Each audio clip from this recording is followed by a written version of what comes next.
1970s Stanford రిసెర్చర్స్ marshmallow test అని చిన్నపిల్లల దగ్గర ఒకటి రీసెర్చ్ కండక్ట్ చేశారండి. ఒక ఎక్స్పెరిమెంట్ ఏంటి అంటే, పిల్లలకి అందరికీ ముందు ఒక మార్ష్మెలో పెట్టి 15 minutes ఇది తినకుండా ఉంటే మీకు 2 మార్ష్మెలోస్ ఇస్తామని చెప్పారంట. చాలా మంది చాలా గట్టిగా ఇటు తిరిగి అటు తిరిగి అక్కడ చూడకుండా ఉండడానికి ట్రై చేశారంట, కానీ కొంతమంది తినేశారంట. అయితే 10 ఏళ్ల తర్వాత ఇవే పిల్లల లైఫ్స్, కెరియర్స్ ఎలా వెళ్తున్నాయి అని చూడడానికి when they revisited those people, ఎవరైతే రెసిస్ట్ చేసుకొని 15 minutes తర్వాత 2 తిందామని అనుకున్న వాళ్ళందరికీ, ఇలా రెసిస్ట్ చేసుకున్న పిల్లలందరూ ఎడ్యుకేషన్ లో సక్సీడ్ అవ్వడం, కెరియర్ లో సక్సీడ్ అవ్వడం, వాళ్ళ ఫ్యామిలీ లైఫ్ బాగుండడం, హెల్దీ రిలేషన్షిప్స్ లో ఉండడం జరిగితే, ఎవరైతే రెసిస్ట్ చేసుకోలేదో వాళ్ళ లైఫ్ అంతంత మాత్రమే ఉండే అంట. సో దీని వల్ల మన టాపిక్ ఆఫ్ డిస్కషన్ ఇక్కడ ఏంటి అంటే డిలేడ్ గ్రాటిఫికేషన్. మన రీల్స్ చూస్తూ మనం ఎవరైనా వెయిట్ లాస్ అయ్యారు ఒక రీల్ చూస్తాం, ఎవరైనా బిజినెస్ సక్సీడ్ అయ్యారు ఒక రీల్ చూస్తాం, సినిమా ఒకటి హిట్ అయింది యాక్టర్స్ ఇంటర్వ్యూస్ చూస్తాం, ఇవన్నీ చూసి మనం సక్సీడ్ అయ్యామని ఒక ఇన్స్టెంట్ గ్రాటిఫికేషన్ తో సర్లే మనం తర్వాత చేసుకోవచ్చు, వీడే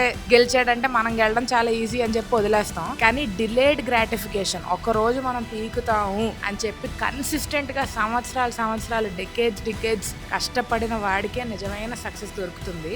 always keep your focus on delayed gratification and not instant gratification. మీరు ఇది మీ లైఫ్ లో ఎలా ఇంప్లిమెంట్ చేసుకోవచ్చు ఏంటి, అండ్ మీకు రోజు డైలీ మోటివేషనల్ డోసేజ్ కావాలి అని చెప్పినా ఫాలో ఇంట్ మనీ.